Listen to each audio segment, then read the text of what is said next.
श्रीशिवपञ्चाक्षरीस्तोत्रम्। ॐ नागेन्द्रहाराय त्रिलोचनाय भस्माङ्गरागाय महेश्वराय नागेन्द्रहाराय त्रिलोचनाय भस्माङ्गरागाय महेश्वराय नित्याय शुद्धाय दिगम्बराय तस्मै नकाराय नमः शिवाय नित्याय शुद्धाय दिगम्बराय तस्मै नकाराय नमः शिवाय नमः शिवाय नमः शिवाय गङ्गाधराहर नमः शिवाय नमः शिवाय नमः शिवाय गङ्गाधराहर नमः शिवाय मन्दाकिनी सलिलचन्दनचर्चिताय नन्दीश्वर प्रमथनाथ महेश्वराय मन्दाकिनी सलिलचन्दनचर्चिताय नन्दीश्वर प्रमथनाथ महेश्वराय मन्दारमुख्य बहुपुष्पसुपूजिताय तस्मै मकाराय नमः शिवाय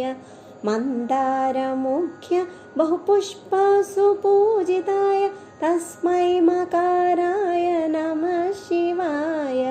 नमः शिवाय नमः शिवाय गङ्गाधराहर नमः शिवाय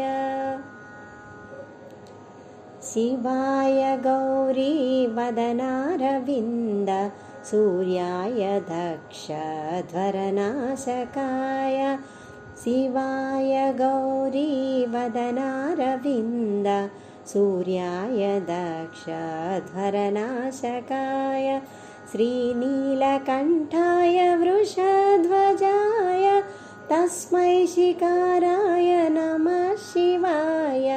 श्रीनीलकण्ठाय वृषध्वजाय तस्मै शिकाराय नमः शिवाय नमः शिवाय नमः शिवाय गङ्गाधराहर नमः शिवाय वसिष्ठकुम्भोद्भव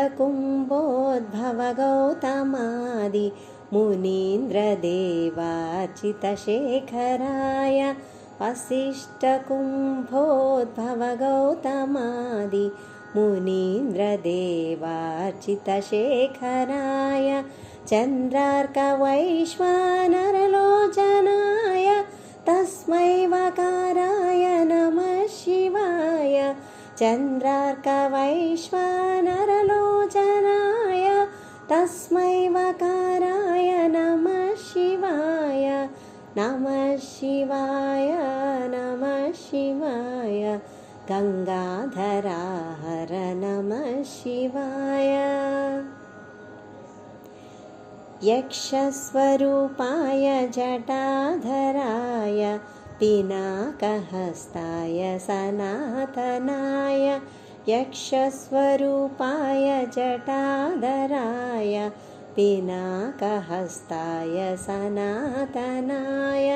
सुदिव्यदेहाय दिगम्बराय तस्मै यकाराय नमः शिवाय सुदिव्यदेहाय दिगम्बराय तस्मै यकाराय नमः शिवाय नमः शिवाय नमः शिवाय गङ्गाधराहर नमः शिवाय नमः शिवाय